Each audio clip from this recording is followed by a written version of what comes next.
আসসালামু আলাইকুম প্রিয় দর্শক, কেমন আছেন সবাই? আশা করছি আল্লাহর অশেষ রহমতে সবাই ভালো আছেন, আর আমিও তো অনেক ভালো আছি। দেখতেই পাচ্ছেন আমার বাসায় কিছু নতুন ফার্নিচার। আসলে এই ফার্নিচারের অপেক্ষা অনেক দিনের ছিল। আমার জানেন, অনেক দিন ধরে আমার খুব শখ ছিল আমার ঘরে ফার্নিচার নেই, ঘরটা ফাঁকা ফাঁকা লাগতো, ড্রয়িং রুমটা। তো আজকে সেই ফাঁকা ঘরটাই পূরণ হয়ে গেল। অনেক দিন ধরে ভাবছিলাম আমার এই ঘরটা একটু ফার্নিচার হলে কত সুন্দর লাগতো, আর মেহমান আসলে খাটে বসতে দিতে হতো।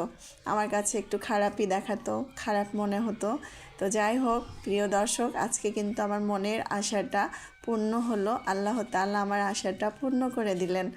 তা আল্লাহর তাআলার কাছে অনেক শুকরিয়া আদায় করি। আর তারপরে শুকরিয়া আদায় করি আমার হাজব্যান্ডের। সে আসলে অনেক দিন ধরে এই ফার্নিচারটা অর্ডার দিয়েছিলেন, আর আজকে আমাকে সারপ্রাইজ হিসাবে আমাকে আজকে অবাক করে দিল। হঠাৎ করে শুনছি খেতে খেতে যে আজকে তোমার ফার্নিচার চলে আসছে। আমি তো কিছুতেই বিশ্বাস করছিলাম না যে আজকে আমার এই ফার্নিচার চলে আসবে। তো যাই হোক, আজকে চলে আসার পরে আমার ভীষণ ভীষণ খুশি লাগছে। আর এই যে দেখুন, ঘরটা আমি সাজাবো আর সেটাও দেখাচ্ছি। এই যে এক এক করে সব ফার্নিচারগুলো নিয়ে আসতেছে মিস্ত্রি ভাইয়েরা। আর এই যে দেখুন, এখন তো আমি সাজাবো না, তবে ওনারা চলে গেলে তারপর আমি এটা সাজাবো। তো মিস্ত্রি চলে গেছে। আমার এই যে ছোট ছেলে দেখুন, খুশিতে সে তো আত্মহারা, খুশিতে আমারও অনেক খুশি লাগছে। আর এই ফার্নিচারের কাঠটা কিন্তু অনেক ভালো কাঠ দিয়ে তৈরি করা হয়েছে অর্ডার দিয়ে। তো আমার একটু মনে হলো যে একটু রং ঢং করি এই খুশিতে। আপনারা ভাববেন না যে আমি একটু অলকজিয়া করতেছি, আসলেই না। অনেক দিনের কিছু চাওয়া পাওয়া থাকলে কিন্তু হঠাৎ করে আসলে খুবই মনের মধ্যে খুশি লাগে।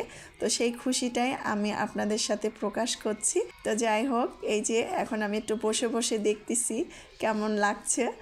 তো আমার তো খুবই ভালো লাগছে।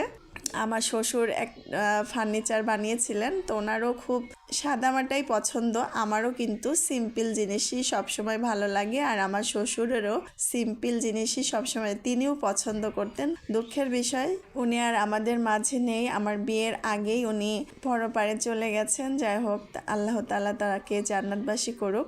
আর এই যে দেখুন, আমি এখন কিভাবে সাজাবো আর কি করে কি করব সেটা একটু দেখছি। আর পাশের বাড়ির এক আপাকে আমি ডাকছি, মানে মাঝে সাঝে আমি ডাকি ওই আপাকে, তো আমাকে সাহায্য করার জন্য তাকেও আমি ডেকে নিয়ে আসছি। আর এই যে এলোমেলো আমি এখন ভাবছি কি কোথায় কোনটা রাখবো। আর জায়গাটাও একেবারে খুব বড় না। তো এই যে দেখুন, আমি একটু ছবি টবি তুলতেছি, আমার বোনের মেয়ে আমার ছবি তুলতেছে।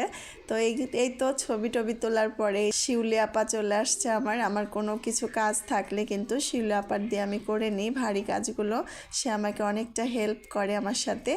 তা আমিও তার সাথে এগুলো গোছাচ্ছি। এই খাটটা সরাই দেবো এখান থেকে, মানে এই খাটটা থাকলে আর এই ফার্নিচারগুলো আমি রাখতে পারবো না, সেজন্য এই খাটটা সরাচ্ছি ওই আপার আমি মিলে।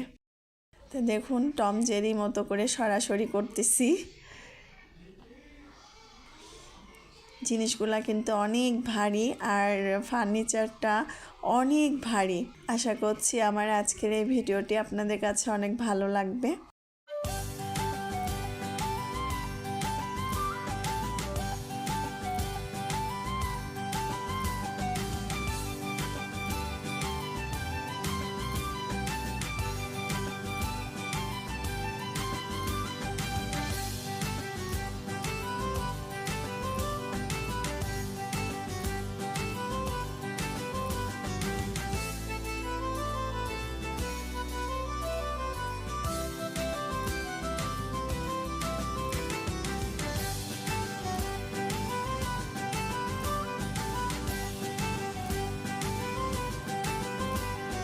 আমি দেখিয়ে দিচ্ছি আপাকে কোথায় কোন চেয়ারটা বসবে। তো এভাবে গুছায় নিচ্ছি। এই যে দেখুন,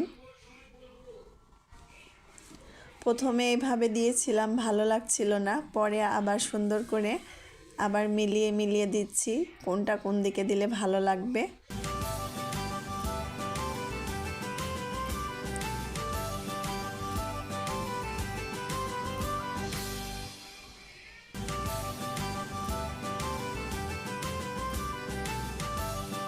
এই যে একটু বসে বসে ভাবছি ঠিকঠাক হলো কিনা সাজানো। এই যে দেখুন সাজানো কিন্তু আমার হয়ে গেছে। আমি একটু ঘুরেও দেখছি আর আপনাদের দেখাচ্ছি কেমন লাগছে এগুলো।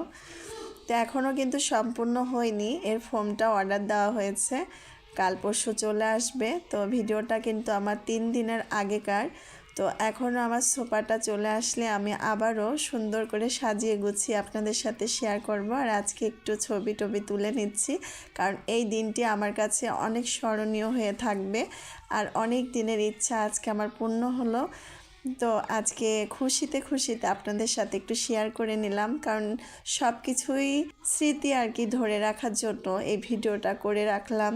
হয়তো বা কখনো আমি থাকবো না, তখন হয়তো বা এই ভিডিওগুলো আমার থাকবে, আমার বাচ্চারা দেখবে, খুশি হবে, ভালো লাগবে। আমি যখন বয়স হয়ে যাবে আমার, তখন আমি দেখতে পাবো এই দিনটিতে এই ছোপাটি আমার উপহার দিয়েছে আমার হাজবেন্ড।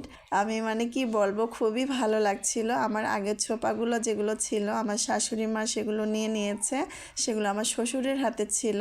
ওগুলো থাকলে হয়তো বা আমার আর এই ছোপা বানানো হতো না, আর এই স্বপ্নটাও পূরণ হতো না। তো আল্লাহ যা করেন ভালোর জন্যই করেন বান্দার। তো উনি নেওয়ার পরেই কিন্তু আমার এই ছোপার প্রতি একটা আলাদা একটা ছিল।